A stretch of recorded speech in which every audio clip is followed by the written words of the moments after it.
नमस्कार दोस्तों, मैं हूं गोपाल राजपूतकरण। मेरी दिल्ली मेरी शान की खास चर्चा में मैं आज आपका एक बार फिर स्वागत करता हूं। जैसा कि आप जानते हैं, उत्तर भारत में एक जाना माना नाम है ब्रजमोहन रोहिल्ला जी। अभी हाल ही में इनको विशु रोहिल्ला राजपूत संघ का राष्ट्रीय अध्यक्ष सर्वसम्मति से चुना गया है।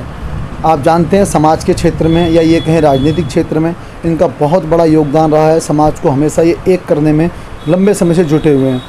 कहा जाता है कि सोना तप के ही आभूषण की स्थिति में आता है। ऐसे ही आज ये अनमोल रत्न हैं समस्त हिंदू समाज और ये कहें कि समस्त राजपूत समाज के लिए।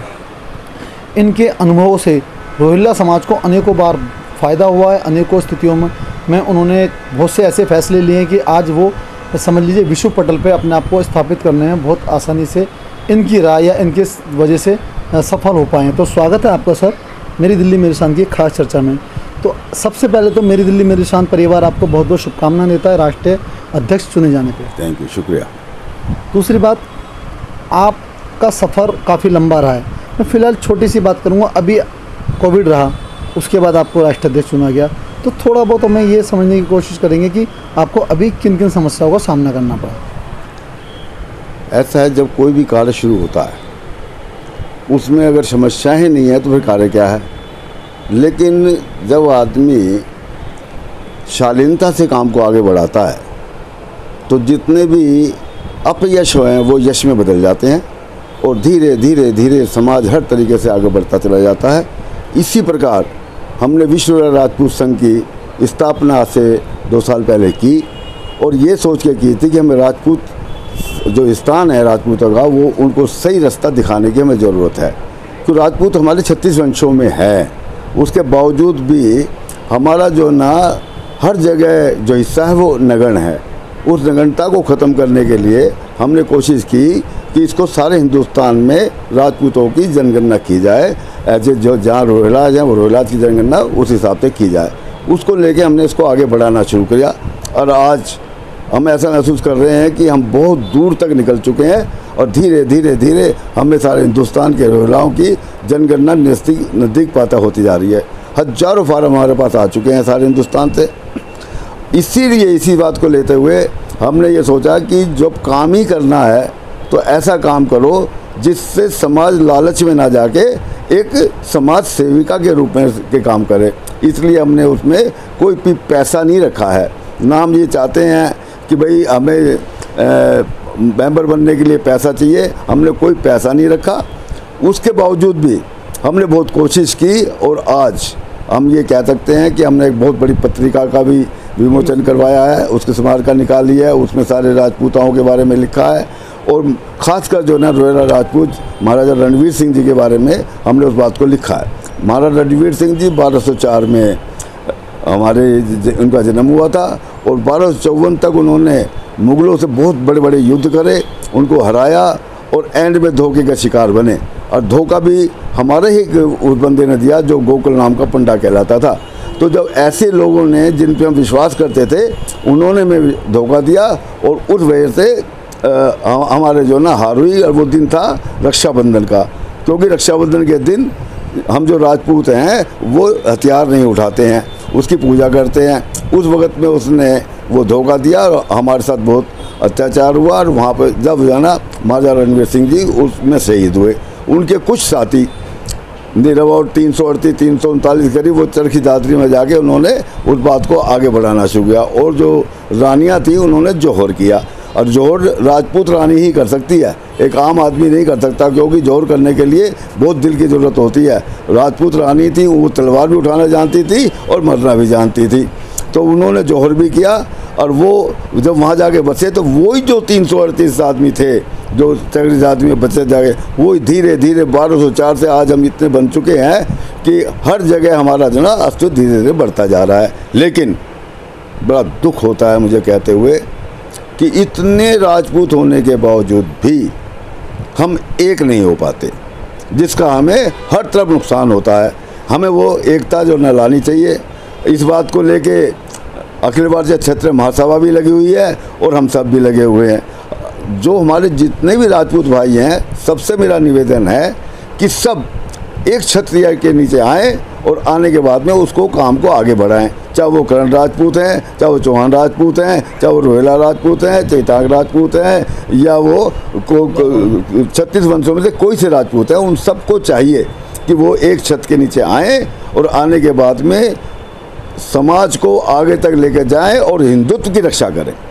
हिंदुत्व होना बहुत ज़रूरी है, क्योंकि जब उस वक़्त में भी हिंदुओं को बचाने के लिए मुग़लों से लड़ाई लड़ी जाती थी, क्योंकि मुग़ल जानबूझ के और त्राही त्राही करवा के जो ना उनको चेंज करते थे। आज भी वैसी स्थिति धीरे धीरे चलती जा रही है। हमें चाहिए सब राजपूतों को एक होकर हिंदुत्व की तरफ अपना वो करें और सबको इकट्ठा करें, हिंदुत्व की रक्षा करें, और जितना भी हो सके आज आने वाले वक्त में, जैसा कि आज हम महसूस कर रहे हैं, आज का जो हमारा राजपाट है वो भी ये चाहता है कि हिंदुओं की जो ना रक्षा हो। हिंदू जो धीरे धीरे उनके साथ अत्याचार हो रहे हैं, उन अत्याचारों को रोका जाए। और राजपूतों का तो धर्म होता है, जहाँ पे अगर कोई भी कन्या के साथ अत्याचार हो रहा होता है तो राजपूत का पहला धर्म होता है कि वो सबसे पहले उसको वहाँ पे जाए और उनको बचाए।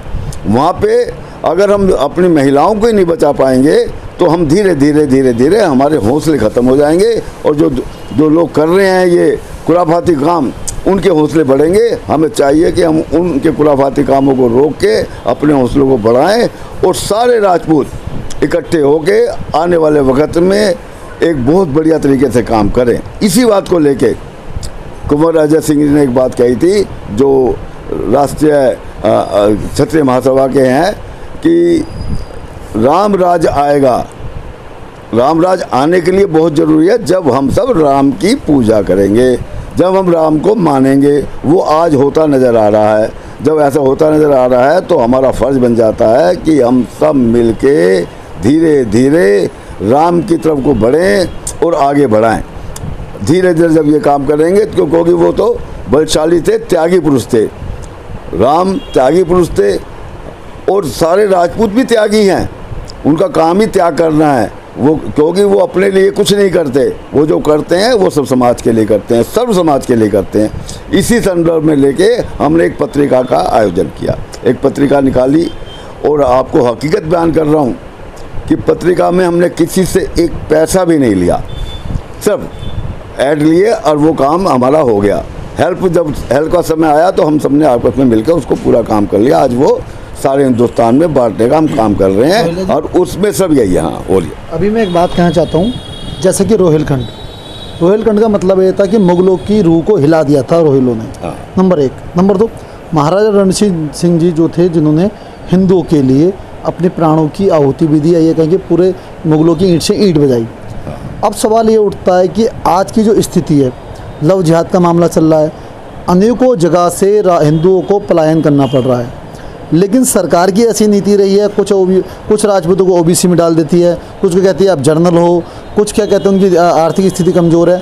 मतलब हम लोगों को बांटने की स्थिति में ला दिया गया, हम आपस में बटें, जबकि ये पूर्ण तरीके से सर्व सत्य है कि अगर राजपूत एक हो जाता तो हिंदू समाज की रक्षा के लिए सबसे पहले आगे आता है। तो ऐसा कौन से रास्ते हो सकते हैं कि हम सबको एक मंच में आना चाहिए?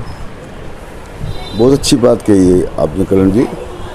एक्चुअल में क्या है कि जब तक फाइनेंशियल पोजीशन ठीक नहीं होगी, जब तक धीरे धीरे वो बात नहीं हो पाएगी। उसके लिए एजुकेशन की बहुत ज़रूरत है।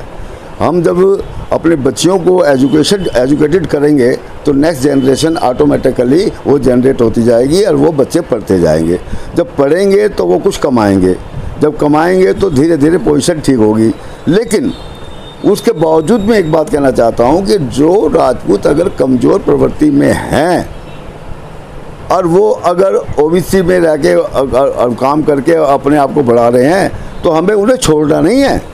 हमारा मतलब तो राजपूत से मतलब है कि वो आदमी। नहीं, मेरा मतलब है कि सरकारें, नेता इन्हें आपस में बांटने की पॉलिसी नहीं कर रही क्या है? हाँ, सरकार तो अगर आप पिछली सरकार को देखें तो आप देखेंगे कि सरकार ने तो राजपूतों का सारा इतिहास ही ख़त्म कर दिया था। ये तो अब इतिहास दोबारा से, मैं कहता हूँ कि थोड़े दिन से जो 5, 7, 10 साल से सामने आ रहा है, नहीं तो इतिहास ही राजपूतों को ख़त्म कर दिया था और इतिहास ही कोई और पढ़ाया जा रहा था। अब जब इस पर डिमांड हो रही है, लड़ाई हो रही है, तो इतिहास सामने आ रहा है।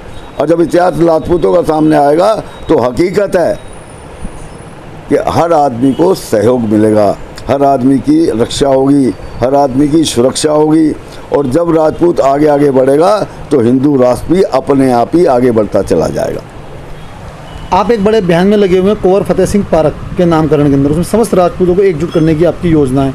तो उसमें आप क्या मानते हैं कि बड़े बड़े लोगों से चर्चा भी की जा रही है कि वो किस दिशा में जाना चाहिए और किस प्रकार उसको सहयोग होना चाहिए? कुंवर फतेह सिंह जी अपने बचपन काल से ही बड़े योद्धा के रूप में उन्होंने काम किया। मात्र 16 साल की उम्र में उन्होंने अकबर द्वारा उन्हें शहीद वीर गति को, हाँ, जैसे अभी बताया कर जी ने, उनकी छोटी उम्र थी लेकिन वो बहुत योद्धा थे और उन्होंने मोमडनों के साथ में, मुसलमानों के साथ में युद्ध किया। ऐसे लोग जो बचपन में ही इतने योद्धा होते हैं, हम उनको भूल चुके हैं। उनको याद करने के लिए, बच्चों में उन बातों को ध्यान करने के लिए, समाज में दूसरे आदमी को जिताने के लिए हमें ऐसे लोगों को आगे बढ़ाना है। इसके लिए बहुत ज़रूरी है। हम गवर्नमेंट से ये आग्रह करते हैं, गवर्नमेंट से प्रार्थना करते हैं कि ऐसे उनके लिए हमें किसी ना किसी रूप में हमें वो थोड़ा सा नाम को आगे करवाएं, चाहे वो पार्क का नाम हो, रोड का नाम हो, समाज का नाम हो, गली का नाम हो। हमें उन लोगों के लिए ऐसी चीज़ें दें जिससे सारा समाज, राजपूत समाज ये सोचे कि जिन्होंने हमारे साथ इतना कुछ किया, आज हम उनको याद कर रहे हैं। तो मेरा समाज, गवर्नमेंट से मेरा ये आग्रह है, प्रार्थना है कि वो हमें इसमें सहयोग करें।